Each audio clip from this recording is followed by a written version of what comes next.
Different time frame, but everything else remains the same. Really appreciate you all. Thank you all for tuning in to the nation. My name is Law Nation. Let's continue to grind. We're going to talk a little bit about Rain Dakota Prescott. I do know that a lot of people just cannot stand the quarterback, and they do have a right choice to believe what they believe in. Believe it or not, I can't get it out. Those convinced against their will is of the same opinion still. That's the reality of it. And of course, we're not where we want to be at. 3-2. I know a lot of people will look at it and say, well, hey, we're supposed to be undefeated right now. We're supposed to be like 5-0. But the reality is football is a hard thing to do. I hope you guys got your coffee. I got mine. Shout out to all of the coffee drinkers out here, and I really appreciate you all for subscribing and following the channel. I was in the Discord link. I was in the Discord link that's in the description box on my YouTube page, and we was going back and forth, just talking and going over the game, just casually chatting, And then my guy Incognito, he hit me up and said, "Hey, Law, did you hear Fish going over Dak Prescott against Dan Olarski?" And I said, no, I didn't really check that out. And then he said, check this article out. And in my Discord link, he posted the article there. And I was able to go over and read the Mike Fisher helping and supporting out my guy. And trust me, this game is not as easy as we think. We think that Dak Prescott should be passing 300 touchdowns by now. But the reality of it is that it's not going to happen that way, Cowboy Nation. It never been that way. And got my chat box open now so everybody can see things going there. But the reality of it, Cowboy Nation, is that we got to go back and just think. Would you rather have a quarterback that's losing, or would you rather have a Dak Prescott who's finally pushing the envelope or throwing the ball down the field? Remember, we cried about the dink and dunk Dak. We cried about the fact that he wasn't pushing the ball down the field. Now that he's doing that, now we're hearing and seeing that, this interception here. You can't be baggers and choosers. You got to pick a side. Baggers can't be like saying, okay, we want to see the deep ball. And then when you finally get the deep ball, which comes with turnovers, you can't have it all. You see what I'm saying? Cowboy Nation, shout out to you, Stewart, man. Really appreciate you for the donation. Devon, thank you. Sip the Truth. Bobby, thank you for tuning in to the nation, as well as somebody else over here. Let me see what we got over here. Nathaniel Jordan, shout out to you. Gambino in the house, man. Really appreciate you for helping this channel grow. And that's what it's all about as well. We growing the nation one day at a time, one movement at a time. And then when we look back, we'll say to ourselves, boy, look what we have done, you see. And that's a good thing, a good reality, too. Let me see if I can pull up the article here so that everybody can see and everybody can get a feel of what's going on. Just bear with me for a few seconds as I find this wonderful article that's out here so that everybody can understand what I'm talking about as it relates to Mike Fisher and his support for this team. So give me a few seconds here, Cowboy Nation. Here we go. Boy, I'm getting old. All right, so let me make it a little better for you all so you guys can see what I'm talking about and what I'm going over here. Here's the thing, Cowboy Nation. We must continue to look at things as it relates to be happy with our wins. Not the fact that now that you look at it and say, well, these wins didn't come from this team or these wins didn't come from that team. Do you hear or do you see any of the New England Patriots saying that, hey, we're mad about who we played against? No, they play their schedule. Brick by brick. Yes, indeed, Devon. Brick by brick. All right, so here's what they were saying, basically. Dak Prescott in his short time in Dallas, critiques are being very, very crazy of his wins collectively. Now, they were saying, right or wrong, quarterbacks often defined by the win-loss record, right? If you are Dak believers or Dak lovers, you like to cite the unarguable good news of the first three seasons, right? Dallas Cowboys 32-16.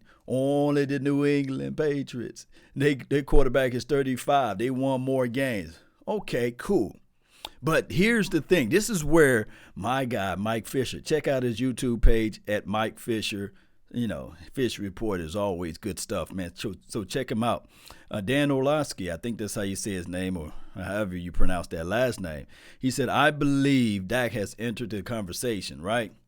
It doesn't matter how you play versus bad teams, but it matters how you play pretty much against good teams. And then look how he prefaced his statement. Look how he prefaced his argument. He said, since 2017, you guys can see that on your screen, right?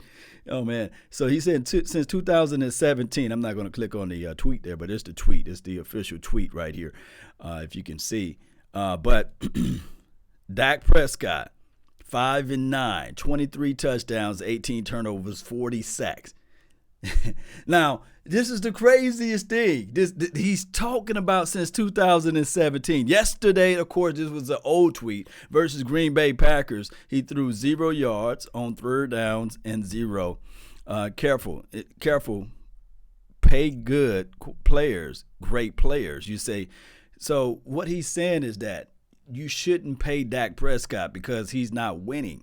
But if you really look at it, in the social media and everybody, mama, uncle, cousin, who cannot stand Dak Prescott, they were saying that all of a sudden that win column shrunk, meaning that now you're only looking at 5-9 opposed to the beginning of the 2016 season. You only looking at 2017 season, and everybody knows that you can't just pick your wins and say, okay, well, we're not going to look at 2016. We're only going to start it from 2017.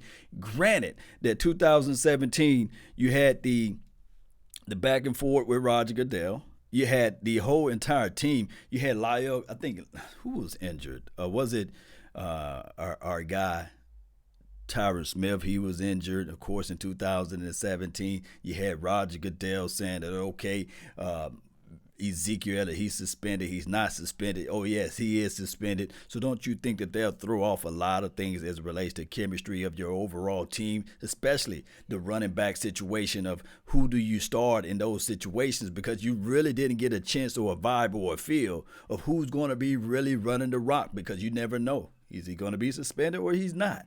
You got a quarterback going into his second year, and this is not me trying to say that, hey, Rain Dakota Prescott didn't have his mistakes, but you going into his second year, Dak Prescott's supposed to have been a developmental quarterback at that point, right? It's kind of crazy me arguing with facts, and a lot of people are only going to look at it from one side of the argument. Shout out to you, Marcus Kidd, man. Really appreciate you. Brady gets sacked and throw interceptions, and he still looks good. Dak does it, and then he's sorry. Yes. It's crazy how the world. Look, I saw yesterday. Go to my Instagram. I didn't post it yet, but hang around on my Instagram because I can post those little NFL clippings. Daniel Jones threw a pass that was caught for the Golden Tate touchdown, right? You can hear the announcer saying, oh, what a wonderful pass by Daniel Jones, you see. What a fantastic, the accuracy was there. But when you look back at the clip, and if you know football, that ball's supposed to be passed to the outside shoulder, not to the inside. The DB didn't make a play on the ball because he was just a fraction of a hair slow. But Daniel Jones did throw some interceptions. But people will say, Daniel Jones, the best passer of the ball in the NFC East. And I looked at it like, where? The guy cannot pass that accurate, you see. But they refused to say that the sideline catch from Amari Cooper that Dak Prescott was able to needle through, and we had to do a quarterback, well, he had to do a challenge of that play, was a good pass. They just say, oh, fantastic catch by Amari Cooper. But they never give credit to Dak Prescott when he do good or when he passes the ball well. But the facts remains the same, though. When you start pulling up facts on them, let's pull up the fact room again. Let's pull up this thing what we call the fact room. And when you look at Dak Prescott versus a Tom Brady. You see, since 2016. If I were to tell anybody, if I was to pull these facts up in numbers and say that, okay, you got a quarterback that you drafted in the fourth round, not even the first pick out of the fourth round, and he will put up these numbers comparable to the GOAT, the legend, Tom Brady, who can do no harm, who can do no wrong, man, you will say to yourself, give me that quarterback. You mean to tell me we're going to have the ability to draft Ezekiel Elliott plus you add in this quarterback that will put in these type of numbers? Oh, my goodness. Oh, my goodness. So when you start thinking about this, let me make sure, because this has got to be obscured a little bit, right? Games, 35 and 9. I must have messed up. Let me go back. Let me just type it all in. Let's type it in fresh. Tom Brady. We're gonna type in Tom Brady for those who love facts or what have you. I'm telling you, it's good for your health. It is. It is. And then we're gonna type in Dak Prescott, and we're gonna hit get results since 2016. Okay, Tom Brady 41-9. That's not bad at all. 41-9. Dak Prescott 35-18. 66.3 completion. That's good for Tom Brady. 66.5 for Dak Prescott. 14,000 yards. I give him that. That's great numbers there. And then you have 12,000 yards for Dane Dakota Prescott. 99 touchdowns. Okay, that's good. 78 touchdowns. Oh, that's good. But let me tell you something. When you go all the way over there to the rushing touchdown category, I think that 19 plus 78 is a good number. Those who with quick math numbers, you guys can pull that up real quick. You know what I mean? 19 plus 78, that would give you 97. I think that's quick math, 97. And then if you always look at the quarterback rating, 97. If I were to tell you that you got a quarterback that's going through his developmental curve, he's going to have a 97.0. Man, wouldn't you take that? I know you would take it. Cowboy Nation, we can't be mad at the sun for shining. And then on top of that, if you look at it, I don't want to put in Tom Brady's first 3 years compared to a Dak Prescott. I guarantee you that these numbers wouldn't be same or courteous for Tom Brady. Of course, 284.6 yards per game, 235.5. These average out for the first 3 years. These numbers are still in the same wheelhouse. And then on top of that, if you add in the rushing total, man, my goodness, you can't cry over spilled milk, Cowboy Nation. Come on now. You can't. Dak don't compare to Tom Brady, period. Love you, Law, but stop it. Shady is back. I'm not saying, well, when you use the operative word king, I love this. Well, when you use the operative word king, but why are the numbers are still the same? Educate me, Shady is back. Educate me. So if I'm making $90,000 a year and somebody making $95,000 a year and they make $5,000 more than me, but I'm saying that in my first 3 years I'm making $90,000 and they making 95. Why I can't compare those numbers together? Or why can't I just look back at the fact of the things? Do you really want me to compare Bill Belichick to Jason Garrett? Do you think that if Bill Belichick had Dak Prescott, would the numbers still be comparable in those type of situations? Can anybody educate Law on that part of it? Can anybody put me in a seat of saying, here's the educational training, Law? Do you think that if Bill Belichick had this particular team, would we be still having the same conversation for the nation? Let me know where I'm wrong at when I pull out facts, you see. People do not want to hear facts. They only look at the small part of the conversation, they run off with it. They only look at the interception and they only look at the fumble, but they don't see where it came from.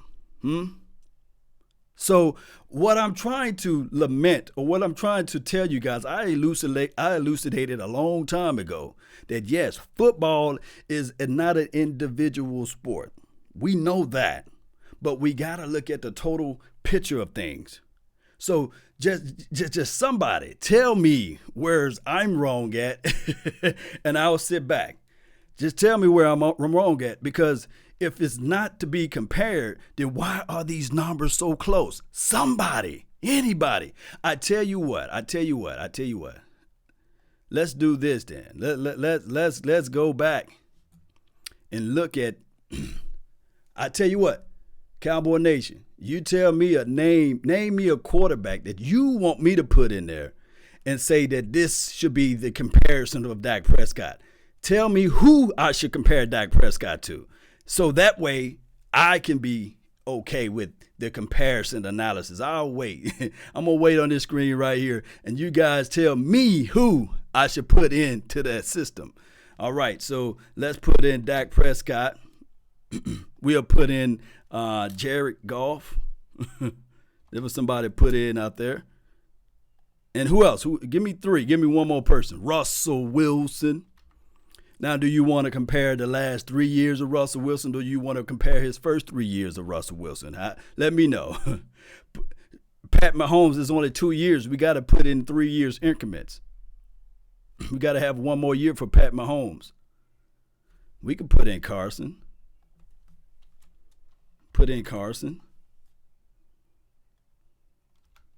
And with that being said, we'll just do this for Russell, because if I put in Russell Wilson first 3 years, it wouldn't be fair to Russell Wilson. Let's put in his last 3 years, and we're gonna hit get results. Everyone loves reasonings, but results are what matter.